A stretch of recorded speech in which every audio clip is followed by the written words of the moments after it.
নারায়ণগঞ্জের শীতলক্ষ্যা নদীর পূর্ব পাশে বন্দর থানার হাজিপুর এলাকায় আলী আজগরের বাড়ির ছাদে গড়ে উঠেছে একটি চমৎকার ছাদ বাগান। আলী আজগর একজন সফল ব্যবসায়িক কাজের পাশাপাশি তিনি শখের বসে তার বাড়ির ছাদে ছাদ বাগান করেন। এই ছাদ বাগানের গাছগুলোতে যখন বিভিন্ন রকমের ফল আসা শুরু করলো, তখন তার ছাদ বাগানের প্রতি উৎসাহ আরও বেড়ে যায়। সময়ের সাথে সাথে আলী আজগরের ছাদ বাগান ভরে যায় বিভিন্ন প্রজাতির গাছে। ব্যবসায়িক ব্যস্ততার মধ্যেও তিনি প্রতিনিয়ত পরিচর্যা করেন এই ছাদ বাগানটির। এই ছাদ বাগানটি যেন তার পরিবারের একটি অংশ।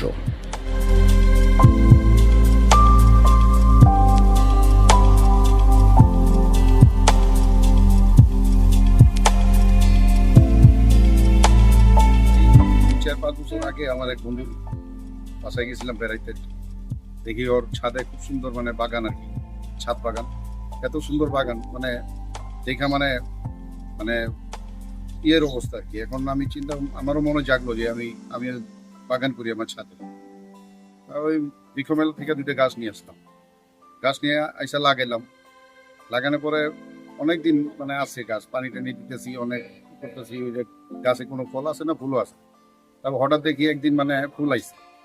এখন ওইখান থেকে আর কি সব ফুল করার পরে 2-4টা আমার ফল পাইছি, পাওয়ার পরে খুব ভালো লাগলো, আগ্রহ জাগ।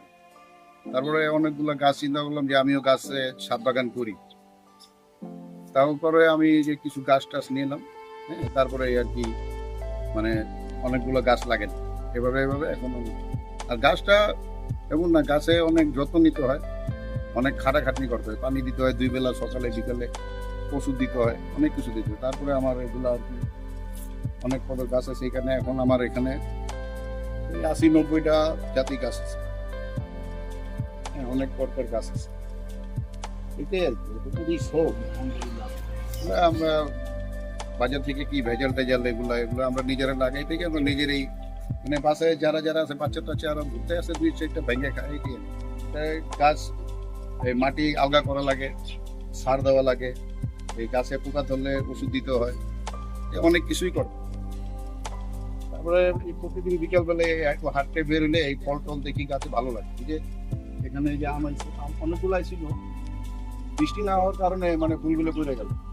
এখন আসলে 4-5টা আম ছিল, বাচ্চারা কাছেই ফেলছে, তো এখন বর্তমানে আছে এখানে এখনো 3-4টা আছে। এটা হইলো হারিবান গাছ আছে, পেয়ারা গাছ আছে, এই চাইনিজ পেয়ারা আছে, আনার গাছ আছে, এখানে আমড়া গাছ আছে, এখানে পাপা আছে। এখানে আবার কিন্তু আমাদের এই একটা এলাচি গাছ আছে। এটা গাছ অনেক বড় ছিল, গাছটা মারা গিয়ে পরে এটা আবার নিজে হয়েছে, এলাচি হয়। এই ছাদ বাগানে রয়েছে চায়না পেয়ারা, আনার, আমড়া, এলাচি, পেঁপে, কাঁচামরিচ, হাড়িভাঙা আম, করমচা, লেবু, আম্রপালি আম, বেনানা আম, হিমসাগর আম, কমলা, আঙ্গুর ও কুলবরি গাছ। ফলনের টুইটুম্বুর আলী আজগরের ছাদ বাগান যেন এক টুকরো সবুজ উদ্যান। বিভিন্ন অঞ্চলের বিভিন্ন মানুষ এখানে আসে আলী আজগরের এই ছাদ বাগান দেখতে। এই ছাদ বাগান যে শুধুই সৌন্দর্যের জন্য তা কিন্তু নয়, খাওয়া যায় বিষমুক্ত টাটকা ফল ও সবজি।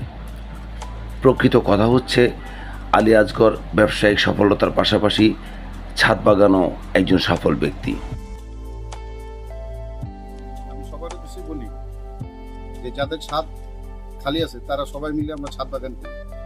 ছাদ বাগান শুধু শখের জিনিসটা, এটা বাজারে যে পরিমাণে এখন বিষাক্ত ফল ফাঁকড়ো পাওয়া যায়, এগুলো থেকে আমরা পৃথিবীর আমাদের এই গরম, আমরা যদি সবাই মিলে গাছ লাগাই, যার যার বাড়িতে, যার যার ছাদে, এই গরম থেকে একটু মুক্তি পাওয়া যায়।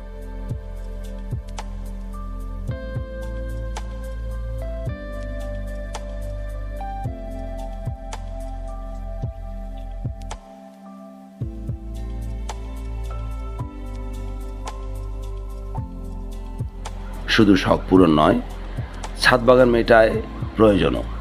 সুযোগ থাকলে সকলের ছাদেই এমন ছাদ বাগান করার পরামর্শ উদ্যোক্তাদের। শুধু আলী আজগরের বাড়ির ছাদেই নয়, এখানকার অনেক বাড়ির ছাদেই চলছে বিভিন্ন ফলমূল আর সবজি আবাদের ধুম। এ যেন কংক্রিটের বুকে সবুজের বিপ্লব।